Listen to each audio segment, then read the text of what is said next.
This is what happens to your body when you hold in a fart. Ever been in a situation where passing wind is going to be hugely embarrassing and you've had to hold in a fart? Let's face it, we all have. Trying to hold it in leads to a build-up of pressure and major discomfort. A build-up of intestinal gas can trigger abdominal distension, with some gas reabsorbed into the circulation and exhaled in your breath. Holding on too long means the build-up of intestinal gas will eventually escape via an uncontrollable fart. The research is not clear on whether the rise in pressure in your rectum increases your chance of developing a condition called diverticulitis, where small pouches develop in the gut lining and become inflamed, or whether it doesn't matter at all. What is flatus? Flatus, farts and breaking wind refer to intestinal gases that enter the rectum due to the body's usual gastrointestinal processes of digestion and metabolism and then leave via the anus. As your body digests food in the small intestine, components that can't be broken down move further along the gastrointestinal tract and eventually into the large intestine called the colon. Intestinal bacteria break down some of the contents by fermentation. This process produces gases and byproducts called fatty acids that are reabsorbed and used in metabolic pathways related to immunity and preventing disease development. Gases can either be reabsorbed through the gut wall into the circulation and eventually exhaled through the lungs or excreted via the rectum,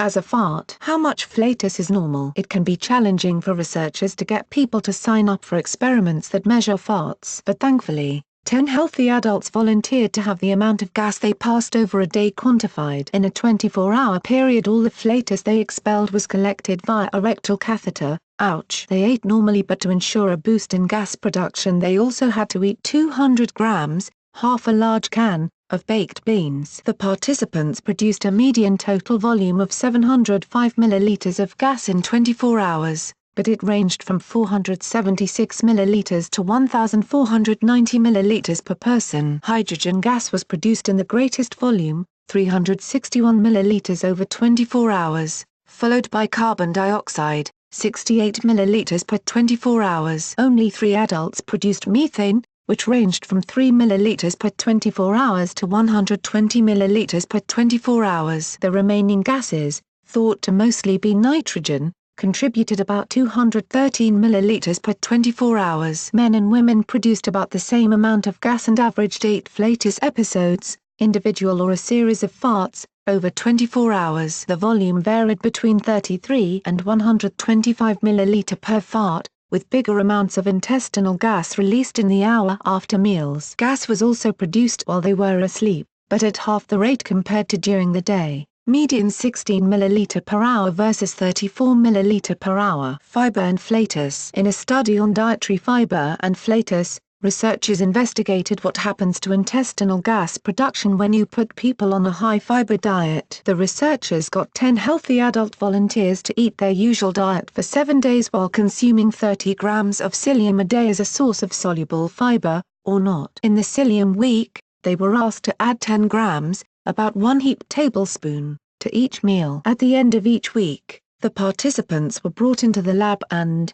in a carefully controlled experiment, had an intrarectal catheter inserted to quantify how gas, in terms of gas volume, pressure and number, moved through the intestine over a couple of hours. They found the high psyllium fiber diet led to longer initial retention of gas, but the volume stayed the same, meaning fewer but bigger farts. Where do the gases come from? Gas in the intestines comes from different sources. It can be from swallowing air or from carbon dioxide produced when stomach acid mixes with bicarbonate in the small intestine. Or gases can be produced by bacteria that are located in the large intestine. While these gases are thought to perform specific tasks that impact on health, producing excessive intestinal gas can cause bloating, pain, bulborhygmus, which means rumbling sounds, belching and lots of farts. The smelliest farts are due to sulfur-containing gases. This was confirmed in a study of 16 healthy adults who were fed pinto beans and lactulose, a non-absorbable carbohydrate that gets fermented in the colon. The odor intensity of flatus samples was evaluated by 2 judges.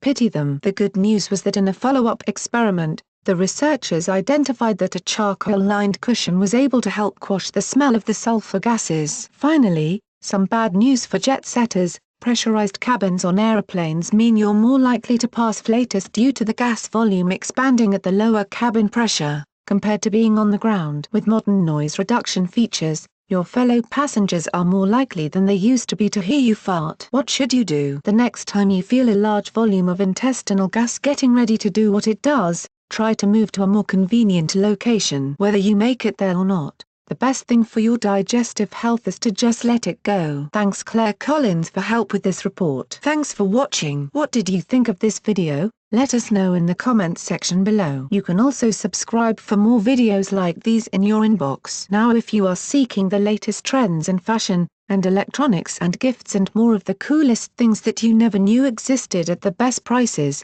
please feel free to visit www.athismall.com. Once again, that is www.athismall.com. Share this video with your friends and family. Since you're watching, we have a small favor to ask. More people are viewing our videos more than ever, but advertising revenues across the media are falling fast. And unlike many news organizations, we haven't put up a paywall. We want to keep our journalism as open as we can, so you can see why we need to ask for your help. Our videos and reports takes a lot of time, money and hard work to produce. Our investigative reporting uncovers unethical behavior and social injustice that helps to hold governments, companies and individuals to account. Through this we can, together, create meaningful change in the world. We do it because we believe our perspective matters, because it might well be your perspective too. For as little as $1. You can support us, and it only takes a minute. Thank you. Like and share this video on Facebook and Twitter if you agree. Don't forget to support this channel by clicking on the donation link down below and subscribing so you never miss any of our trending reports. What do you think about this video? Scroll down to comment below. Now if you are seeking the truth or guidance or need a prayer request or studies, please visit followyeshua.com at www.follow.now.com.